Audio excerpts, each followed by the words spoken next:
रविवार का सदुपयोग करते हुए करियर सेल ने दिया 4 घंटे का प्रशिक्षण। गणित और तर्क शक्ति पर मास्टरी दिला सकती है सरकारी नौकरी। डॉक्टर अंतिम मौर्य बड़वानी 12 अक्टूबर 2025 प्रधानमंत्री कॉलेज ऑफ एक्सीलेंस शहीद भामा नायक शासकीय स्नातकोत्तर महाविद्यालय बड़वानी में स्वामी विवेकानंद करियर मार्गदर्शन प्रकोष्ठ द्वारा रविवार अवकाश के दिन विद्यार्थियों के लिए प्रतियोगी परीक्षाओं की तैयारी हेतु एक विशेष प्रशिक्षण सत्र आयोजित किया। कॉलेज की प्राचार्य डॉक्टर वीणा सत्य के मार्गदर्शन में ये पहल विद्यार्थियों को सरकारी नौकरियों और अन्य प्रतियोगी परीक्षाओं में सफलता प्राप्त करने के लिए प्रेरित करने के लिए समर्पित है। डॉक्टर सत्य ने कहा कि रविवार जैसे अवकाश के दिन इस प्रशिक्षण का आयोजन विद्यार्थियों के समय के सदुपयोग का प्रतीक है। इस पहल ने अवकाश को एक उत्पादक और प्रेरणादायक अवसर में बदलकर विद्यार्थियों को उनके करियर लक्ष्यों के करीब लाने का कार्य किया। 4 घंटे दिया प्रशिक्षण।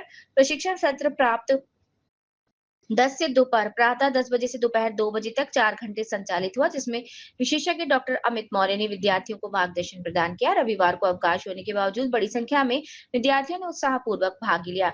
डॉक्टर मौर्य ने प्रतियोगी परीक्षाओं में सफलता के लिए तर्क शक्ति, रीजनिंग और गणित के ज्ञान को आवश्यक भी बताया। उनके अनुसार रीजनिंग में सफलता के लिए अंग्रेजी वर्णमाला के अक्षरों का आरोही अवरोही क्रम 1 से 20 तक की संख्या के वर्ग और घन क्यूब अच्छे से याद होना चाहिए। इसके अलावा प्रश्न को ध्यान से पढ़कर ये समझना चाहिए कि क्या पूछा गया है।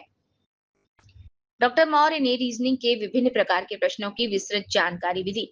दिन और दिनांक से संबंधित प्रश्न, कैलेंडर आधारित गणनाओं पर भी उन्होंने ध्यान आकर्षित करवाया। पारिवारिक संबंधों को तर्क के आधार पर हल करने के लिए भी आपको ध्यान देना जरूरी है। इसके अतिरिक्त दिशा और दूरी और वेन डायग्राम, सिटिंग अरेंजमेंट और अन्य के बारे में जानकारी दी और साथ ही साथ रीजनिंग की अवधारणा को सरलता से समझाया गया, जिससे विद्यार्थियों का आत्मविश्वास बढ़ा। इस प्रशिक्षण का समन्वय संजू डुडवे, दिव्या जमरे और भोला बमनिया ने किया। सहयोग हंसा धनगर, बबीता मुलेवा, आरती धनगर, जोया खान और डॉक्टर मधुसूदन चौबे ने प्रदान किया।